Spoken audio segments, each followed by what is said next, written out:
Hello everyone, you are welcome to African Spiritual Connections TV. My name is Paulvin and I've been trying so hard to show Africans the way to spirituality and to their roots. It's difficult, it's not easy, but we are on it. I began this series some time ago titled Stolen Legacy, African Spirituality in the Bible, where I mean to use the Bible to show to the world that African spirituality is not evil. And in fact, the Bible is African history that's stolen from the continent and turned around, upside down, and brought back to the people of Africa to brainwash them and cause them to lose their glory. And my purpose is to have Africans know the way to glory and go back for it. Even though there are so many Africans who know or who have heard our message and see reason in it, yet are afraid, or should I say, don't have the courage enough to make a move. We will still continue to do our work anyway. We were sent for it. We were sent to do this. And until we are down, we are not stopping. Today I am here to talk about Jerusalem, and who truly owns it. Who are the true owners of Jerusalem? For those who don't know what I'm talking about, let me put the map of Jerusalem on the screen. So this is Jerusalem, the kingdom of Jerusalem. So I'll take you to the Bible and show you the true owners of Jerusalem. And you will judge for yourself in the end if the owners of Jerusalem are white people, are Europeans, or Arabians. You will judge for yourself in the end. I'm going to find a way to make you guys my judges, because I know that when I keep pushing down the fact to your throat, and when you are not ready for it, it passes behind your ears and go out. So nowadays we are going to involve you, making you the judges. So this is the kingdom of Jerusalem. Today we call it Israel. And it borders with Jordan, as you can see. So we are going to use the Bible to pinpoint factually, because the claimers of Jerusalem today have their evidence based on the Bible and the Quran that they were appointed to inherit Jerusalem as a divine inheritance, according to the Bible. So in this series, we will tell you also how the Exodus is a lie. When I say the Exodus, I'm talking about the movement of the Israelites from Egypt through the Red Sea into Israel. Is a lie. It's a lie. It's a Caucasian lie. The Europeans wrote that purposefully and fixed it into the Bible. It's a lie. We will prove to you, not in this particular episode, but after this ends, we will come back and we will give you evidence according to history that the Exodus is a lie. Now let me quickly go into this. We'll be using the Bible for this episode. We will take our first quotation.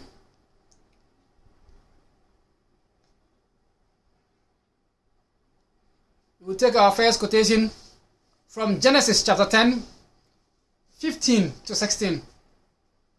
In fact, it was Abraham that was promised the land of Israel, according to the Bible. If you read Genesis chapter 15, it was Abraham that was promised the land of Israel, or the land of Canaan. Right? Now, who is Canaan? Canaan had sons in the Bible. Canaan is one of the ancestors of Abraham. And he had sons who lived on his land. Let's know the sons. Genesis chapter 10, verse 15 to 16. Canaan's sons, Sidon, the oldest, and Het, were the ancestors of the people who bear their names. Canaan was also the ancestor of Jebusites, Amorites, and Girgashites. Jebusites, Amorites, and Girgashites. Right? We are building the story from here. Note this quotation down. Canaan's sons Sidon, the oldest, and Het. And Canaan was also the ancestor of Jebusites, Amorites, and Girgashites. 3 tribes. We are about building the point. Let's go to the next.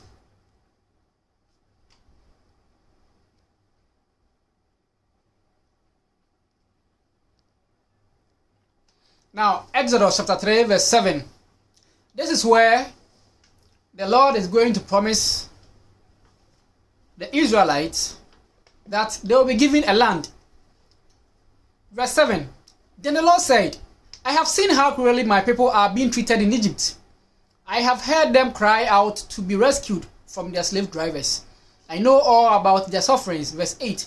And so I have come down to rescue them from the Egyptians and to bring them out of Egypt to a spacious land, one which is rich and fertile, and in which the Canaanites, the Hittites, the Amorites, the Perizzites, the Hivites, and the Jebusites now live. So, the land of Canaan was a land that these tribes were living on. Canaanites, Hittites, Amorites, Perizzites, Hivites, and the Jebusites. Were these people Europeans? Now, my purpose is going to center on Jerusalem itself. Jerusalem itself, and who lived on the land of Jerusalem, because that's the main point of war between the current Israeli people and the Palestinian people. Jerusalem is the main point of war, right? Now, who owned Jerusalem? Let the Bible talk. Among these very tribes, who owned Jerusalem?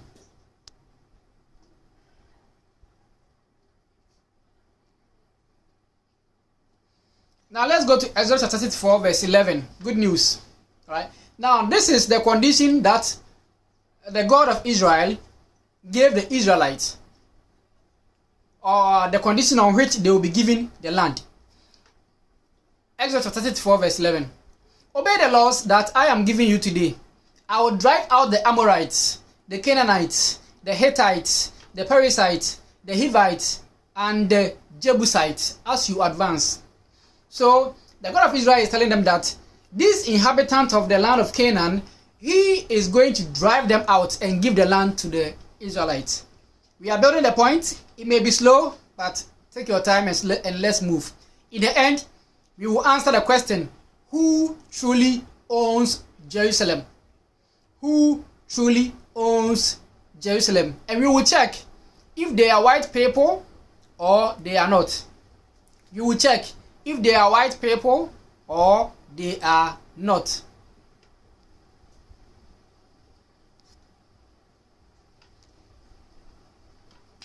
Now let's go to Joshua chapter 15, verse 63. This is when the Israelites made an attempt, because their God had told them that he was going to give them the land. Therefore, they also were bold enough to make an attempt on the land to acquire it, but they failed. So Joshua chapter 15, verse 63. But the people of Judah were not able to drive out the Jebusites who lived in Jerusalem. The Jebusites still live there with the people of Judah. So check this. Now we know the actual tribe that lived in Jerusalem, because the land of Israel was big enough. A portion of it was called Jerusalem, right? And the tribe that lived in Jerusalem were known as the Jebusites. Jebusites.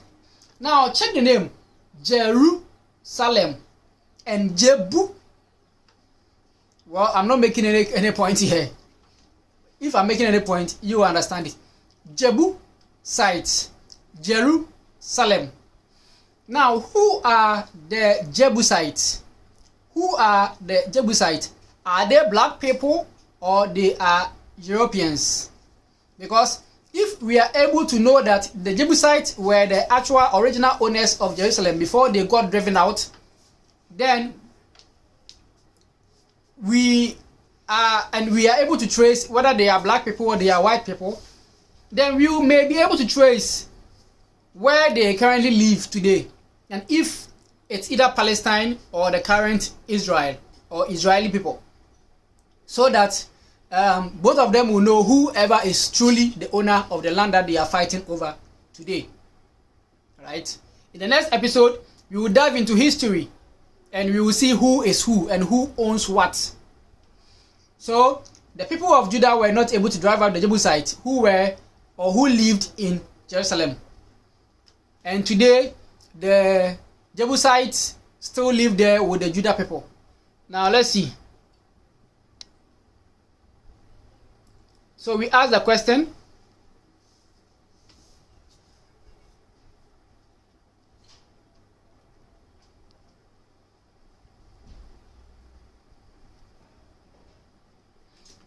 so here it was King David who was able to use the Israelites to, when we talk about Israelites, it's different from the Israelis, right? When we talk about Israelites, we mean the ancient people who lived on the land. And the Israelis are the current modern people who lived or who are living on the land today.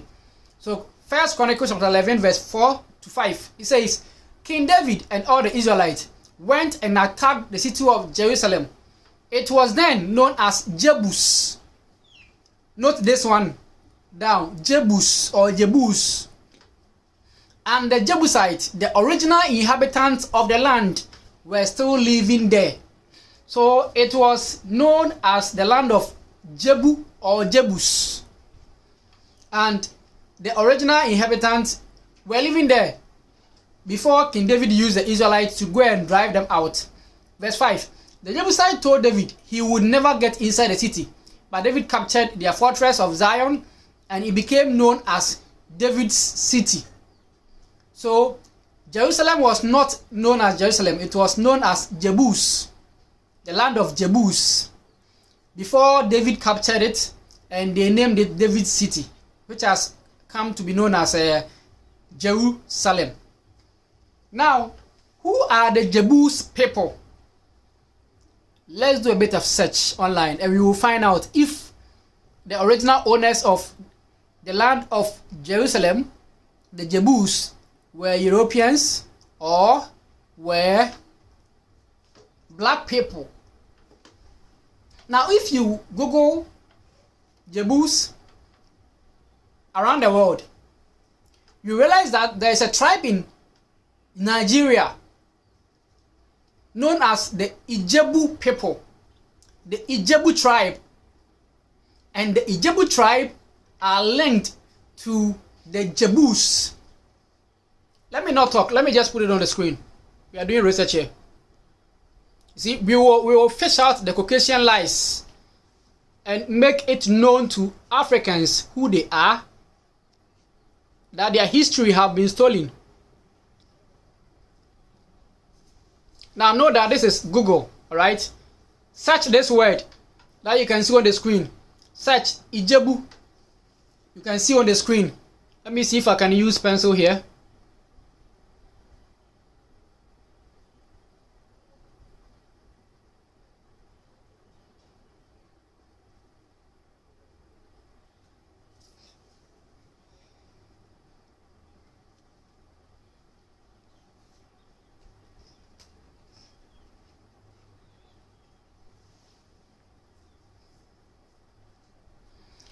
Okay, so search this word, Ijebu.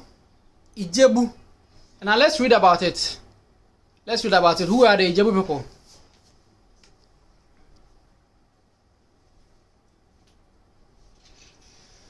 So, Ijebu is a kingdom in southwest Nigeria.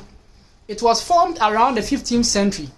According to legend, its ruling dynasty was founded by Obanta, whose personal name was Ogborogan of Ile-Ife. Its contemporary successor is one of the country's traditional states. Right now, this history may be false, right? Because most of the histories that we know today that go back in old times were written down by people who are either Europeans or are taught by Europeans. So it is the knowledge that we got fed by these Europeans that we use to write the books. So the earlier writers among Africans had the knowledge they fed into their minds by their European masters, and then they wrote according to what they were taught by these same European masters, right? This Ijebu tribe could not be founded in 15th century. Could not have been founded in 15th century. Now let's check what another scholar wrote on Google.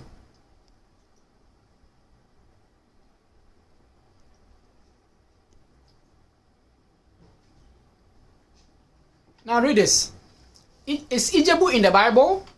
Ijebu is the only tribe in Nigeria that has its origin from the biblical days. According to the biblical account, the Jebusites were a Canaanite tribe who inhabited and built Jerusalem before its conquest by King David. Ijebu was the first indigenous clerk to the European missionaries. And then this one is gotten from ijebuassociation.org. Fact about Ijebu people. So according to this, the Ijebu was the first indigenous clerk to the European missionaries. And it's these same European missionaries who brought us the Bible. So they know our history. They know who we are. So those who lived on the land of Jerusalem, the Jebus, are black people who are currently located in southwest Nigeria. Southwest Nigeria. So why do we see white people on the land today? Why do we see white people on the land today? Because people will answer, because their God gave the land to them and they drove out the Jebus people out of the land of Israel. So in the next episode, we will come to show that those who even drove out the Jebus people were not Europeans, they were black people. So the Palestinians and the Israelis who are fighting over the land today are actually not the original owners of the land. Right? They are still fighting over stolen legacy. And it's unfortunate that we have our own brothers today who are busy entangling themselves in what doesn't concern them. We have our own brothers today who are entangling themselves in what doesn't concern them. See, these Israelis do not like Africans. These Arabians, Palestinians also do not like Africans. The least chance each or any of them will get, they will crucify Africans. So I don't know why Africans feel sad over their war. This is not an African war, and this is neither a world war. It's a European war, because both the Arabians and the Israelis are Europeans. They are just mixed breeds. They are just mixed breeds. There's no difference between an Arabian and a European. They are just mixed breeds, mixed blood. Alright? So, my dear Africans, love yourselves and know who doesn't love you. If someone does not love you, why do you want to force yourself and put yourself in other people's issues? These things that people are taking sides, people are against Israel, others are against Palestinians, is not worth it. Either way, if Israelis get Africa, they still continue to rob you of your history. They allow themselves to be used by America and the UK, the Britain, to rob Africans of their history. The land on which they sit belonged to African ancestors. They only came there in 1945-48. We will come there later. The next episode, we will come there later, right? So, why do people sit on our ancestors' property and they are fighting over it? And we, the original owners of that property, are choosing side, not knowing that we actually own what they are fighting over. They are fighting over our property that they have stolen. So we are helping our own thieves to decide who should enjoy the spoil. Is something wrong with Africans? My dear Africans, is something wrong with us? The fact that we don't know who we are does not mean that we lack the mindset or the capacity to reason.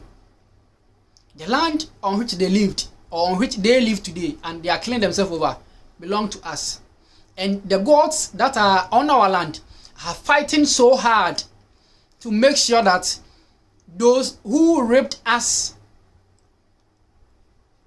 and made us lose our glory will pay for their sins. And they are paying today. And here we are taking side, arguing over things, people fighting over this same issue. It's not worth it. So today I came to use the Bible to show you that the actual owners or inhabitants of the land of Canaan, the portion known as Jerusalem, which has become a center or a holy land for the world today, are actually black people. And they can be found in southwest Nigeria. The Ijebu people are the Jebus in the Bible. Alright? And in my next episode, I will come and show you that the Exodus in the Bible is a lie. And no Israelite left Egypt to go to Israel anywhere, to cross the Red Sea anywhere. It's a lie. It's a lie. When you use your head and you think about migration patterns of people, you let me not talk too much about that one. Just keep subscribing. And in my next episode, this one was not that heated, right? Because something happened to me this morning that really made me go down in vibration. But next time when I come live, I'm sure I'll be in my usual mood. But this one should be able to kick you in the mind and start thinking that whatever these people are feeding us or have fed us through the Bible, we have to think twice about it. Especially Christianity as a general concept of religion. I'll say it point blank. There is no entity of divine in that religion. I'll tell you point blank, according to what my deities have told me, what my dwarfs and my marine spirits have told me. There is no entity of divine found in Christianity. It's a lie. When you believe in that concept of religion, even the weakest witch will subdue you. Quoting from the dwarf. That's culture. Right? So I'll end here. And when next I come, maybe this evening, maybe tomorrow, when next I come, we'll be talking about the Israel in the Bible. Still, African spirituality in the Bible. Bye-bye.